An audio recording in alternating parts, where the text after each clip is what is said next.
I like it. It's if you look at it as human needs, there's so many human needs everywhere in this room that if you don't turn other humans in the same room with you loose and give them permission to solve it, it's not going to happen. Of course it You also sound very much like Rodney Stark Yeah. when he talks about the scientific revolution. He says the reason it happened in the West the way it did was because they felt like he says humans don't do what they don't think's possible.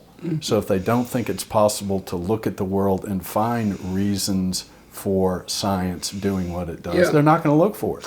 Well, and it's the same thing with the innovation 200 years later. If they don't have permission to go do it, they're not going to do it. I admire Rodney Stark's sociological, historical work very much.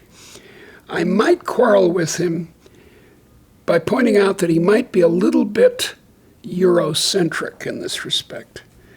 And that, in fact, if you were going to bet in 1492 which part of the world would have a great enrichment at one point, you would have bet the farm on China.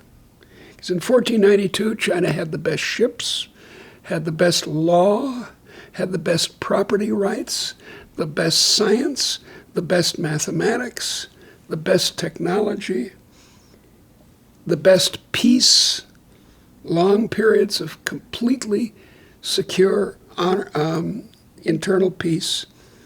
If that's all you needed, then China would have been the great success. But in fact, what happened is this quarrelsome corner of the Eurasian continent, where people were slaughtering each other in large numbers over the doctrine of transubstantiation, turned out to be the place where liberalism happened.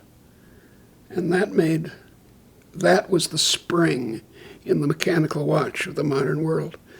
It was the force, it was the energy. I agree with all those observations. Wow, I feel like I've got another half an hour. And Keep going.